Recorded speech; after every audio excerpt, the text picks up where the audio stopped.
Antibiótico terapia.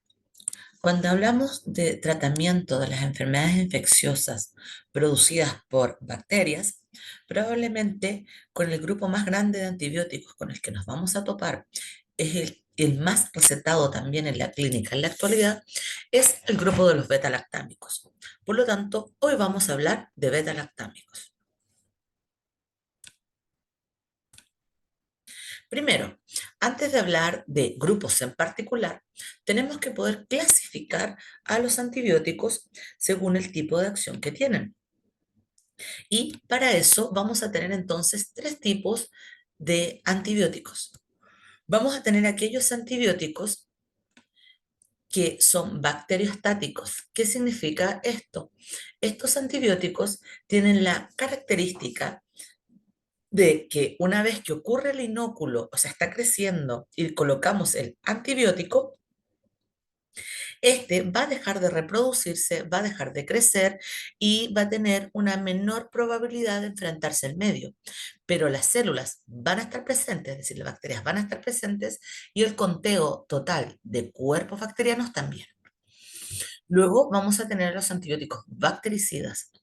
Estos antibióticos, no más que inhibir el crecimiento, van a matar a los microorganismos, pero no los van a destruir, no los van a alisar. Entonces, lo que nosotros observamos es que después de que hay un crecimiento continuo del inóculo bacteriano, cuando agregamos el antibacteriano, el antimicrobicida, el antibiótico, vamos a observar que va a haber una mortalidad de las bacterias, pero los cuerpos, es decir, las células van a estar en nuestro inóculo. Tanto el esquema de bacteriostáticos como bactericidas van a depender un poco de las capacidades de limpieza de los tejidos y por lo tanto una respuesta inmunológica adecuada. En cambio, en el bacteriolítico, lo que vamos a observar es que después de que está la tasa de crecimiento y crecimiento bacteriano y comenzamos a administrar el antibiótico, este va a matar al microorganismo, pero además lo va a destruir. Y al destruirlo, esto va a ocurrir una lisis y no habiendo entonces componentes ni células bacterianas. Entonces, esta va a ser nuestra primera clasificación de los antibióticos. Nuestra segunda clasificación se relaciona con su mecanismo de acción. Vamos a tener antibióticos que tienen acción sobre la pared celular, otros sobre el ribosoma, otros sobre el material genético, como el DNA, etcétera. ¿Ya? Y otra clasificación va a ser la cualidad que tienen estos para interaccionar entre ellos. Los antibióticos pueden ser sinérgicos, es decir, tengo actividad 1 de un antibiótico, tengo actividad 2 del otro antibiótico, y cuando yo los coloco juntos, tengo una tercera actividad que antes no tenía con los dos juntos. Es decir, el clásico 1 más 1 es igual a 3. Pero también vamos a tener un antagonismo, es decir, tengo el antibiótico 1 con su actividad, tengo el antibiótico 2 con su actividad, pero al colocarlos juntos, por desgracia, yo voy a perder actividad antibacteriana y por lo tanto eficiencia antibiótica. En el caso del sinergismo, lo clásico es el uso, por ejemplo, de penicilina más gentamicina. Ambos por separado no pueden tratar a Streptococcus viridans, pero los dos juntos sí nos sirven para tratamiento. Por otro lado, en el antagonismo, el ejemplo clásico es el uso de penicilinas más tetraciclinas o cloranfenicol, lo que va a generar que yo no pueda tratar el inóculo y por lo tanto se exacerbe la infección. Otro tipo de forma de clasificar a los antibióticos es por el tipo de acción que tienen, ya sea dependiendo de la concentración para destruir o anular el inóculo, o ya sea dependiendo del tiempo. ¿Qué significa esto? En el dependiente de concentración, a mayor concentración, mayor va a ser la probabilidad de que se destruya el inóculo completo. Y esto no necesita tiempo para que ocurra. El ejemplo clásico es el uso de aminoglucósidos. Dosis altas de aminoglucósidos, por ejemplo, una inyección en bolo, va a permitir eliminar el inóculo completamente con una sola dosis. El problema de esto es que a dosis altas también pueden aparecer efectos adversos importantes. En el caso de los antibióticos que son dependientes de tiempo, como los beta-lactámicos, lo que nosotros vamos a necesitar es que este antibiótico se conserve se concentre, perdón, y deje un efecto que se llama efecto postantibiótico en el sitio de la infección. Y para que esta concentración ocurra y para que deje este efecto postantibiótico, yo requiero un tiempo de tratamiento. ¿Ya? El ejemplo clásico es que la amoxicilina tengo que administrarla por lo menos 7 días. ¿Ya? El inóculo no va a verse afectado antes de los 3 días, en su cinética, antes de los 5 días, todavía voy a tener células en crecimiento y recién a los 7 días yo voy a poder asegurar que más del 50%, incluso el 90% de las bacterias han desaparecido de nuestra infección. Por lo tanto, requieren tiempo para ejercer su función. Vamos entonces con los beta-lactámicos. Comentarles que de todos los antibióticos que se recetan, los beta-lactámicos son los más importantes en la actualidad. La familia, la gran familia de beta-lactámicos se compone de 5 subgrupos.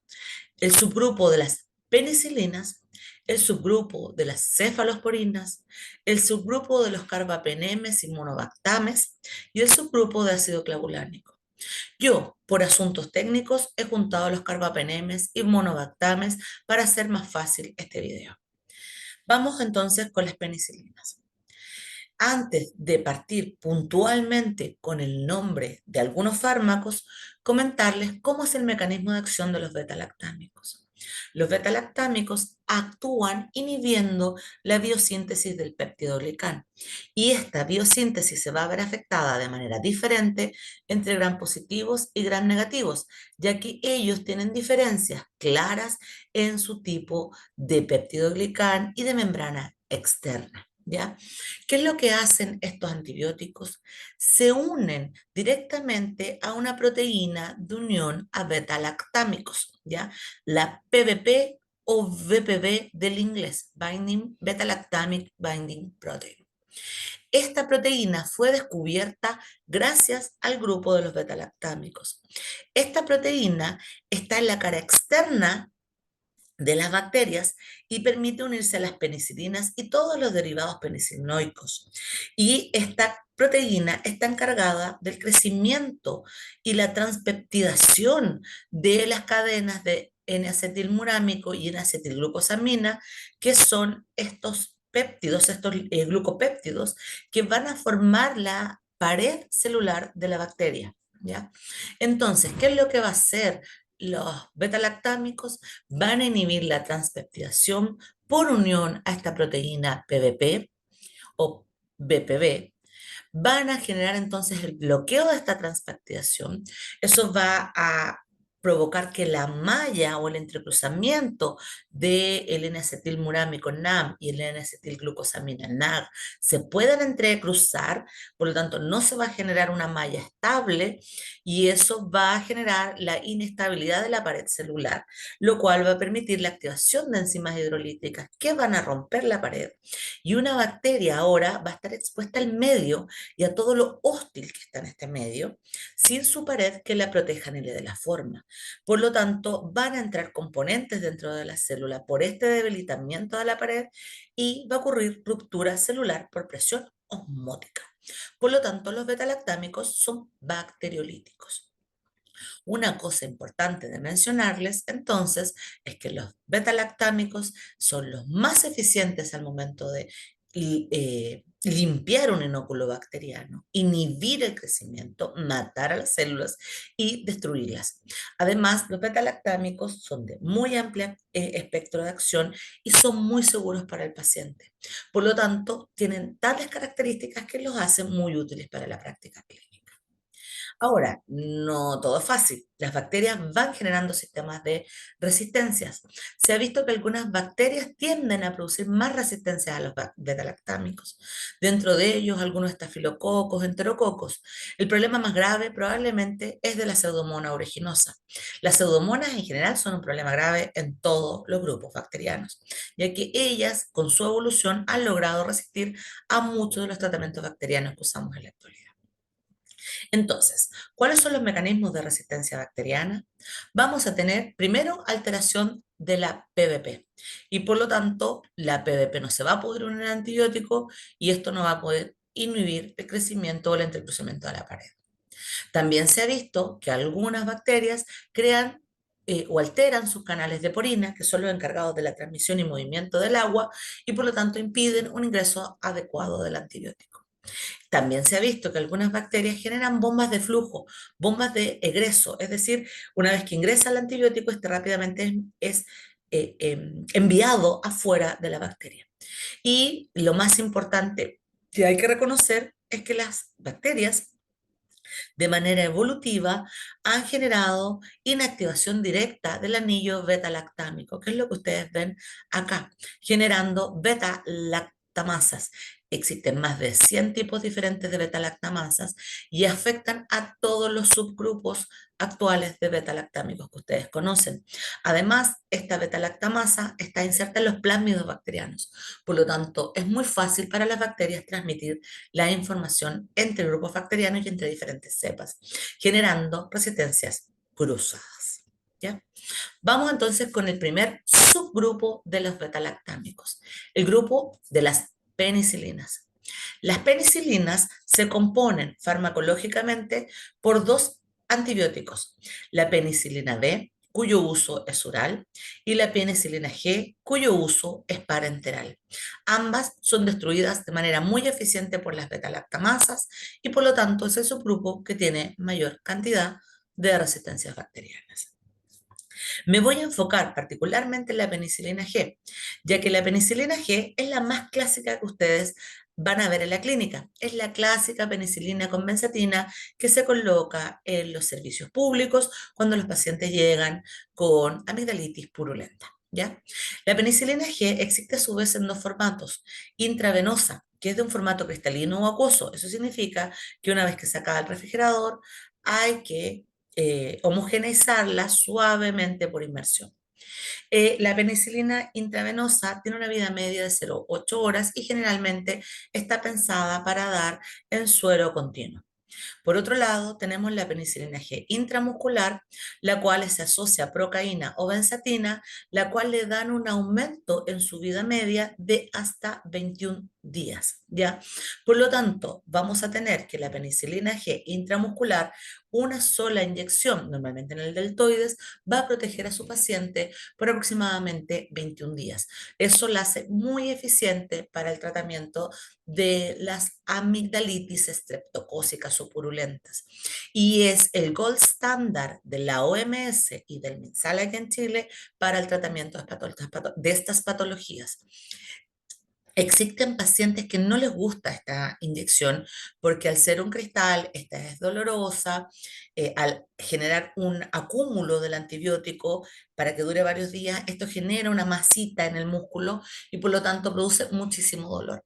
Y por otro lado, el músculo, al tener una menor irrigación y el paciente al negarse a moverse por el dolor, hacen que aumente el dolor propiamente tal en ese tejido, pero además disminuye la tasa de biodisponibilidad, lo hace errático. Entonces esto hace que el paciente no se sienta tan bien al principio, pero finalmente vamos a poder eliminar el inóculo. En general, estos pacientes que se niegan a la inyección intramuscular suelen pedir otras alternativas antibacterianas, ya como el ejemplo de la amoxicilina. Pero la verdad es que el mejor tratamiento es la inyección de penicilina G. ¿Ya? Otra cosa importante es que las penicilinas son también el tratamiento estándar para tratar la sífilis y la fiebre reumática. Son de primera línea. Una cosa importante de mencionar de las penicilinas y de todos los grupos que vienen a continuación, pero este es el que más se destaca, es que las penicilinas cuando entran a nivel hepático son metabolizadas mediante hidrólisis y se componen o se genera el metabolito inactivo ácido penicilinoico. El ácido penicilinoico es el metabolito que genera las respuestas alergénicas y es el por qué las penicilinas tienen una alta tasa de generar anafilaxia. ¿Ya? Otro dato interesante de las penicilinas es que las penicilinas no tienen penetrancia al sistema nervioso central o la penetrancia que tienen es muy baja, ya que no atraviesan de manera adecuada barreras. Las penicilinas son mayoritariamente hidrofílicas, ¿ya? Pero Hay casos excepcionales. En los pacientes prematuros más chiquititos, las penicilinas pueden atravesar la barrera hematoencefálica porque esta no es continua. También en los pacientes que tienen inflamaciones graves de las meninges, como es la meningitis, al romperse la estructura y la continuidad de la barrera hematoencefálica, las penicilinas se pueden acumular en el sistema nervioso central. ¿Ya? ¿Cuál es el espectro de acción general de las penicilinas? Vamos a encontrar que las penicilinas G son muy buenas para los cocos gram positivos, los bacilos gram negativos. Por otro lado, la penicilina B es muy útil para los cocos gram negativos y los anaerobios. ¿Ya? ¿Dónde vamos a utilizar entonces a la penicilina G? En neumococo sensible a penicilina y por lo tanto en meningitis, en neumonías, en trastornos de la piel relacionados con neumococo, también en trastornos de la piel y de las meninges, perdón, y del sistema respiratorio alto y bajo, cuando hay estreptococos piógenes, en el caso de la penicilina B, cuando hay abscesos por anaerobios, sinusitis, etcétera. Y recuerden que es para el tratamiento de la sífilis y de la fiebre reumática. Y es la primera línea para el tratamiento del estreptococos cuando hay amigdalitis. ¿Ya? Como yo les mencioné recién, las penicilinas tienden a producir muchísimo ácido penicilinoico. Vuelvo a insistir, no son las únicas que lo producen, pero son las que lo producen en mayor probabilidad. Esto genera entonces las famosas alergias a la penicilina. Dentro de las alergias a la penicilina, vamos a encontrar de que la probabilidad de que esto ocurra es menor al 8% de la población. Y además de que este porcentaje haga un choque anafiláctico es menor al 0,05%. Por lo tanto, la probabilidad de que ustedes se topen con alguna persona que sea alérgica a las penicilinas es muy bajo, pero por desgracia el choque anafiláctico puede ser mortal. Por lo tanto, siempre debemos estar atentos a la información que nos entregan al paciente. Si el paciente reporta ser alérgico a las penicilinas, no nos podemos arriesgar y por lo tanto no se le pueden administrar estos fármacos. ¿Ya? Otra cosa muy importante es que cuando los pacientes son muy chiquititos y no sabemos si existe la respuesta o no, lo ideal es que cuando se administren penicilinas se tenga atención a ciertos síntomas y signos relacionados con las respuestas alergénicas. En el caso de las pacientes que son madres en el fondo y se lo vamos a administrar al bebé o al neonato, entonces hay que educar a la madre para que esté atenta a estos signos cutáneos, fiebres, dolor, desapetencia del recién nacido a la lactancia, en prurito, aparición de estas manchas que ustedes ven al frente, y eso implica entonces que se debe atender de urgencia para ver o evitar una alergia a las penicilinas. ¿Ya? Otra cosa importante de mencionar es que todos los antibióticos, también las penicilinas, o sea, es decir, todos los que vamos a ver en esta serie de cursos o de videos de antibióticos, son fármacos que eliminan o disminuyen la cantidad de flora bacteriana comensal y natural de nosotros. Por lo tanto, eso genera que otras bacterias que conviven con nuestra flora y otras oportunistas puedan sobreinfectar el tracto gastrointestinal y esa sobreinfección pueda producir diarreas. Por lo tanto, es muy común que los antibióticos produzcan trastornos gastrointestinales, ¿ya? Se ha visto además que las penicilinas en casos muy puntuales, puede producir trastornos en la bioquímica del perfil hepático, particularmente en las transaminasas, y trastornos a nivel hematológicos. La verdad es que son muy poco comunes y es poco probable que ustedes los vean.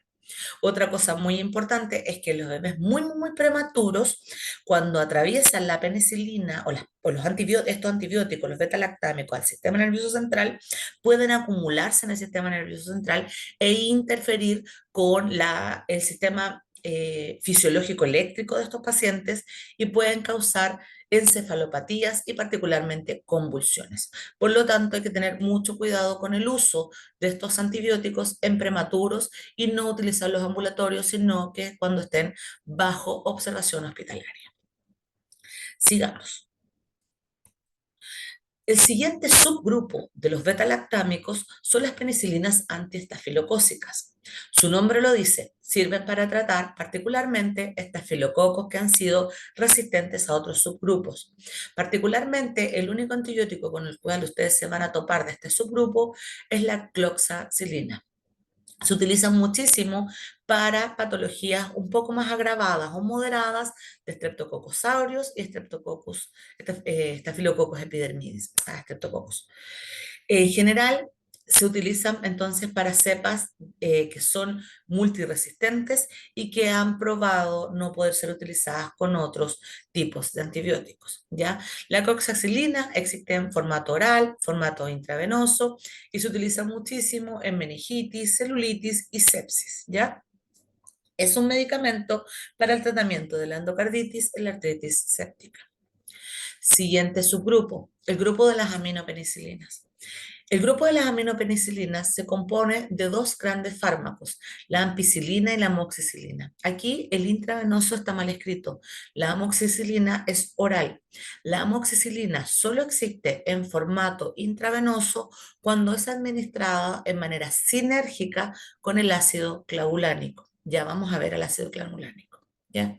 La amoxicilina es probablemente el antibiótico más recetado en la actualidad para la gran mayoría de las patologías ambulatorias. La amoxicilina es de primera línea para la sinusitis, el tracto respiratorio alto, la otitis, las laringitis, amigdalitis cuando no se ha utilizado las penicilinas, los tratamientos generales de infecciones no graves de trastornos del sistema genitourinario, a pesar de que no son en la actualidad de preferencia, se pueden utilizar.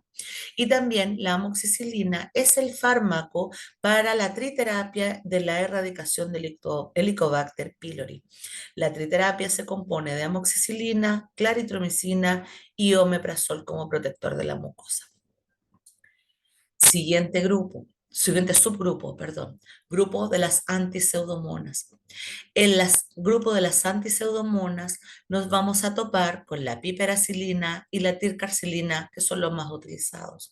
Este grupo es un grupo de reserva de los betalactámicos, ¿ya? ¿Qué significa eso? Que no los vamos a usar para patologías generales, sino para patologías muy agravadas.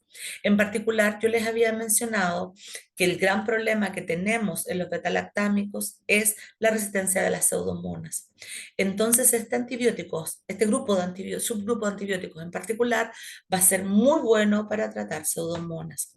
¿Dónde lo vamos a utilizar? En infecciones intrahospitalarias, cuando sospechamos de pseudomonas. La sospecha de pseudomonas es muy característica, porque la pseudomona tiene un olor bien particular que está asociado mucho a infecciones graves y como a podredumbre, ¿ya? En general, cuando hay sospecha de pseudomonas o hay confirmación por antibiograma, vamos a utilizarlo entonces en el paciente gran quemado, en el paciente con neumonía agravada, en los pacientes con otitis maligna y en los estigmas gangrenosos. Entonces, a modo de resumen, vamos a tener primer grupo de los beta-lactámicos, el grupo de las penicilinas. Dentro del grupo de las penicilinas vamos a tener a la penicilina, que tenemos la penicilina G y la B, donde la G es utilizada para las amigdalitis y la sífilis. Después y son muy sensibles a beta-lactamasas. Después tenemos el grupo de las aminopenicilinas, donde vamos a tener a la amoxicilina y la ampicilina, siendo la amoxicilina el antibiótico más común de venta y uso ambulatorio. Después vamos a tener un grupo de los fármacos que son más resistentes para los estafilococos y los estreptococos. Aquí vamos a tener a la cloxacilina y se van a utilizar para situaciones infecciosas moderadas a graves por estos agentes. Y finalmente vamos a tener al último grupo, que es un grupo que se va a reservar para el tratamiento agravado intrahospitalario de las pseudomonas. Y vamos a tener a piperacilina y tircarcilina. Y en el siguiente subgrupo en el siguiente grupo de los beta-lactámicos, vamos a tener a las cefalosporinas. Las cefalosporinas se dividen en 5 generaciones, 5 subgrupos. La primera, segunda, tercera, cuarta y quinta generación. Vamos a ver estos grupos por separado. Cosas importantes del grupo en general de las cefalosporinas, vamos a tener que existen reacciones cruzadas con los pacientes alérgicos a penicilinas en un 5 o un 10%. Por lo tanto, de primera instancia, antes de administrar una cefalosporina, debemos asegurarnos de que el paciente no sea alérgico a penicilinas y que no exista riesgo de esta reacción cruzada. Además, también existen las reacciones alergénicas propias de las cefalosporinas, que a su vez también se cruzan con las reacciones de los betalactámicos, ¿ya? Otra cosa importante es que las cefalosporinas son fármacos de amplio espectro, pero tienen algunas restricciones. A modo general, ustedes ahí al frente tienen el grupo completo de las cefalosporinas. Y si ustedes se fijan, existen muchas opciones parenterales y orales. Esto ha ido cambiando con el tiempo y han ido aumentando la cantidad de medicamentos que existen en formato oral. Por ejemplo, la ceftriaxona, que es de la tercera generación, existe en formato parenteral y también oral. Todas las cefalosporinas se excretan de manera inalterada en la orina a través del formato de filtración glomerular, excepto un medicamento, que es la ceftriaxona, que se elimina por la vía biliar, lo cual le da la ventaja de poder ser utilizada en tratamientos de patologías infecciosas de vías biliares e hígado. Veamos entonces las generaciones. Primera generación, compuesta por la cefalexina, la cefazolina y el cefadroxilo, entre otros. El cefadroxilo es uno de los más recetados. Como mnemotecnia, ustedes tendrán que las cefalosporinas siempre parten con la palabra CE de cefalosporina, después la letra F y finalmente la cuarta letra corresponde a la generación. Las cefalosporinas de primera generación tienen en su cuarta letra una letra A. Una cosa importante de mencionar entonces de la primera generación es que estos antibióticos tienen un muy buen espectro gram positivo. Le doy 3 estrellitas a gram positivo. Y tienen un muy mal espectro gram negativo. Les doy solo una estrellita a gram negativo. Por lo tanto, en general vamos a preferir el uso de estos antibióticos frente a la presencia de patologías infecciosas donde haya mayor seguridad de que sean o haya presencia de infecciones gram positivas. En este caso, la primera generación se va a utilizar entonces para las profilaxis quirúrgicas, ortopédicas, torácicas, abdominales e incluso dentales, donde yo quiera evitar o prevenir la aparición de estos inóculos gram positivos. También se va a utilizar en infecciones urinarias cuando se sospecha de que la acción no es por E. coli, sino que por otros componentes, e infecciones de piel y tejidos blandos bajo sospecha gram positivos. Nunca la vamos a utilizar en meningitis, nunca en sepsis, ni nunca en terapias empíricas. ¿Por qué? Porque en general en esas 3 alternativas la sospecha siempre recae en situaciones gram negativas. Segunda generación. La segunda generación tiene un muy buen efecto sobre los anaerobios. La segunda generación a nivel de mnemotecnia es que después de la letra F se componen de una O de una U, lo cual son indicativos de ser de segunda generación. Aquí tenemos a el cefotetán, la cefuroxima, la cefoxitina. Estos antibióticos tienen un poquito menor acción sobre gram positivos, le vamos a dar 2 estrellas, y tienen un poquito mejor acción sobre gram negativos, le vamos a dar 1,5 estrellas, no alcanza las 2. Eso va a hacer que tengan una mejor acción sobre el espectro, ¿ya? Y la vamos a poder utilizar entonces ahora en tracto respiratorio superior y la vamos a poder utilizar en profilaxis quirúrgicas cuando, si bien sospechamos que es gram positivo, tenemos algún riesgo de gram negativo, ¿ya? Y por supuesto en todo lo que es anaerobio. En general, este grupo de medicamentos se ha visto que han generado muchas resistencias, pero además tiene un efecto, este grupo tiene un efecto adverso que es propio de ellos, y es que inhibe la aldehído deshidrogenasa, y como yo creo que les he mencionado en otro video, se hace o produce un efecto tipo disulfirán, en el entendido de que el disulfirán se da para el tratamiento del alcoholismo y por lo tanto produce inhibición del aldehído y la alcohol deshidrogenasa, generando un aumento de los efectos adversos del alcohol, sudoración, taquicardia, mareo, capacidad o disminución de la capacidad de respuesta, incomodidad general y por lo tanto cuando los pacientes toman antibióticos de esta generación no pueden beber alcohol debido a este efecto. Y generalmente ocurre que cuando los pacientes beben alcohol dejan de tomar estos medicamentos. Por lo tanto, la recomendación es no dar o no administrar en pacientes alcohólicos y tampoco y cuando administremos advertir que no se deben tomar en conjunto con alcohol. Otra cosa importante de este grupo es que se ha visto que inhibe el metabolismo de la vitamina K y por lo tanto no es recomendado en aquellos pacientes donde tenemos trastornos de la coagulación. Una cosa importante de mencionarles es que como tiene un pequeño mejor espectro que el de la primera generación respecto a gram negativos, cuando yo voy a tener una profilaxis quirúrgica, por ejemplo, hay que colocar ortopedia a nivel de cadera, rodilla, etcétera, en un paciente añoso se va a preferir esta generación por sobre la otra, ya que vamos a tener dos cualidades que nos hacen complejo, la ortopedia, gran positivo, pero además el paciente añoso. Y por lo tanto va a ser entonces de preferencia la segunda generación. La de tercera generación va a tener la característica mnemotécnica de que después de la letra F tiene una letra T de tercera generación. El único que se nos arranca de esto es la cefotaxina, que tiene una letra O en la cuarta letra.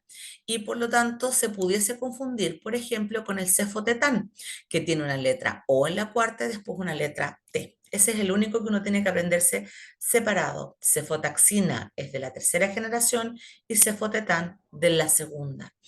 Acá, respecto al espectro de acción, nosotros le vamos a dar un buen espectro gram positivo, más 2 estrellitas, un buen espectro gram negativo, más 2 estrellitas.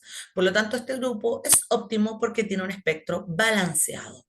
Los representantes más comunes de este grupo son ceftriaxona, cefotaxima y ceftazidina.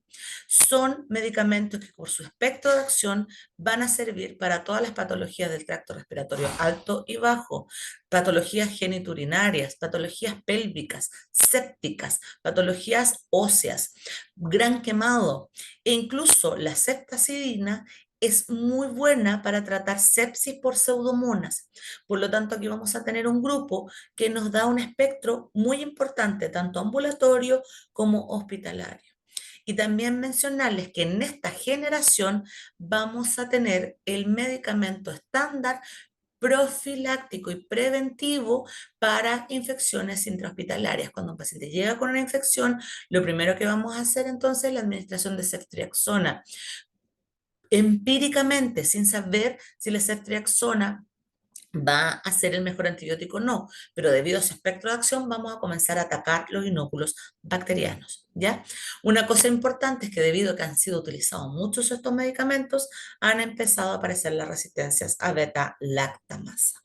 Entonces, para cerrar la tercera generación, en este grupo tenemos los que tienen la letra T, tenemos acetacidina, que es antipseudomónica, tenemos la terapia empírica hospitalaria, tenemos un grupo que cubre muy bien gram positivo y gram negativos. Vamos a la cuarta generación. La cuarta generación tiene como característica mnemotécnica que tiene la palabra o las dos letras pi. Son cefepime y cefpirona. Mientras tenga la letra pi, entonces es cuarta generación. Cefepime y cefpirona corresponden al grupo de las antiseudomonas. Por lo tanto, en este grupo también tenemos unas antiseudomonas, que son las de cuarta generación. En este grupo entonces las vamos a dejar de reserva para situaciones muy graves intrahospitalarias. El gran quemado, el paciente con estigma, el paciente con otitis maligna, pacientes con infecciones del tracto genitourinario complicado, pacientes con neutropenias, etcétera. Este medicamento, este grupo, va a ser para infecciones intrahospitalarias graves y lo vamos a utilizar empírico. ¿Qué significa esto? Que para infecciones intrahospitalarias no graves, no de riesgo vital, vamos a utilizar la ceftriaxona de tercera generación y para situaciones de riesgo vital hospitalarias vamos a utilizar cefepime o cefpirona. Siguiente grupo de beta-lactámicos. Como les decía yo al principio, vamos a juntar a carbapenemes con monobactames.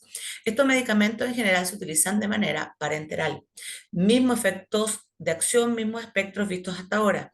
Los más utilizados de los monobactames son el Astronan, de los carbapenemes, imipenem y meropenem.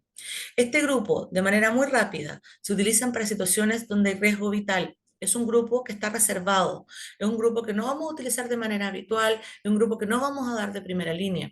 Pero si tenemos situaciones muy complejas donde cuesta tratar al paciente, aquí es donde vamos a ir.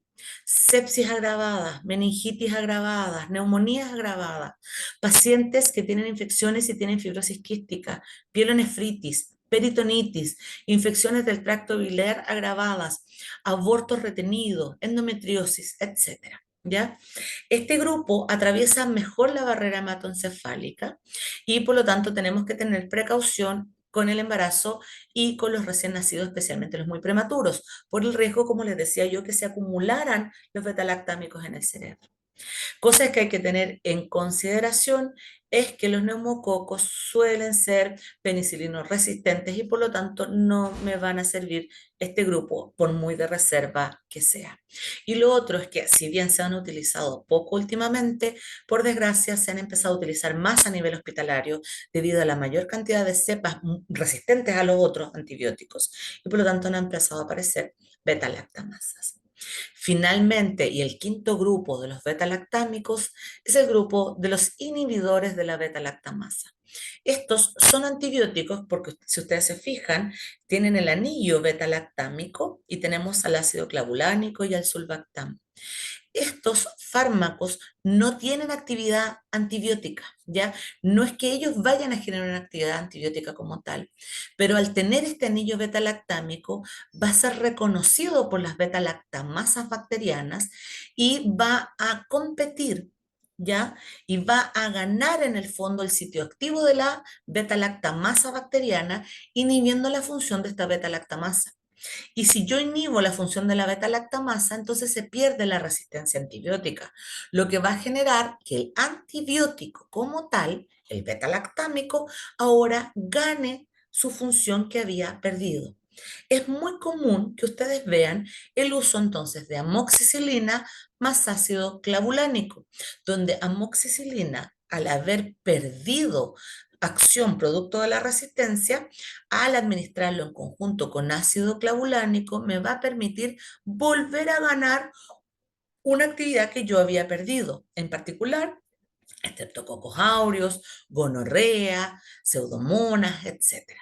Entonces, para ponerles un ejemplo, si el paciente tuvo una amigdalitis y no se quiso pinchar con penicilina, se le va a dar amoxicilina. Se la va a tratar por 7 días, 500 miligramos cada 12 horas o cada 8 horas, dependiendo de lo agravado que está. 2 meses después, el paciente vuelve con una nueva amigdalitis y nuevamente no quiere ser inyectado. La siguiente vez, entonces, le vamos a dar amoxicilina ácido clavulánico para evitar que hayan aparecido resistencias en la primera ronda. ¿Ya?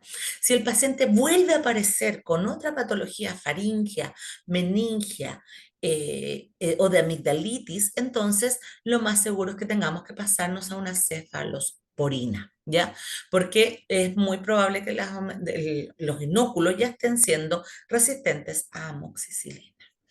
Eso con la clase del día de hoy. Muchísimas gracias.